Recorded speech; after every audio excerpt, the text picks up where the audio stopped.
श्री गोविंदा अष्टकम। चिदानंदाकारं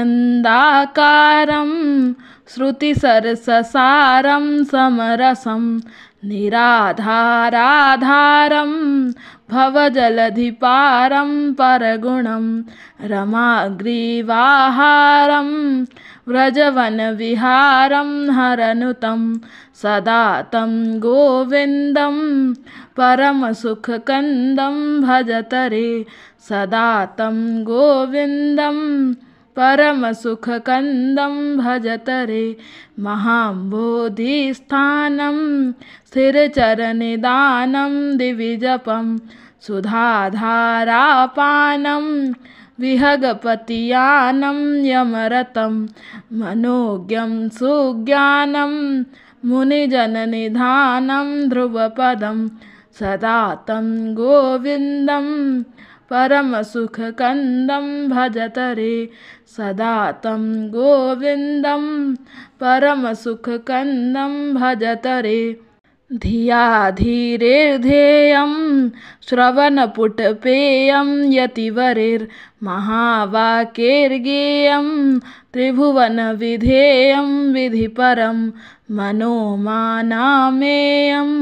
सपदि हृदि नेयं नवतनुं सदा तं गोविन्दं परमसुखकन्दं भजतरे सदा तं गोविन्दं परमसुखकन्दं भजतरे। महामायाजालं विमलवनमालं मलहरं सुभालं गोपालं निहतशिशुपालं शशिमुखं कलातीतं कालं गतिहतमरालं मुररिपुं सदा तं गोविन्दं परमसुखकन्दं भजतरे सदा तं गोविन्दं परमसुखकन्दं भजतरे।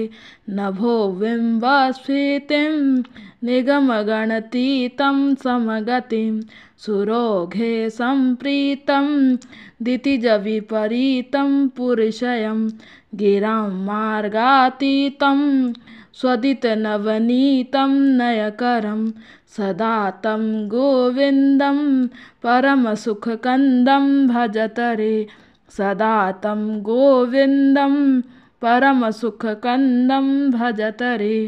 परेशं पद्मेशं शिवकमलजेशं शिवकरं द्विजेशं देवेशं तनुकुटिलकेशं कलिहरं खगेशं नागेशं निखिलभुवनेशं नगधरं सदा तं गोविन्दं परमसुखकन्दं भजतरे सदा तं गोविन्दं परमसुखकन्दं भजतरे।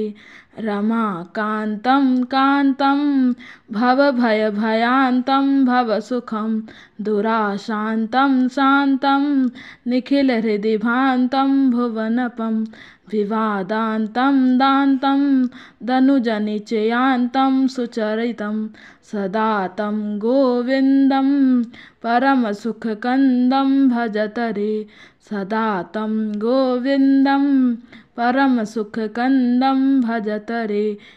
जगज्येष्ठं श्रेष्ठं सुरपतिकनिष्ठं कृतपतिं बलिष्ठं भूयिष्ठं त्रिभुवनवरिष्ठं वरवहं स्वनिष्ठं धर्मिष्ठं गुरुगुणगरिष्ठं गुरुवरं सदा तं गोविन्दं परमसुखकन्दं भजतरे सदा तं गोविन्दं परमसुखकन्दं भजतरे।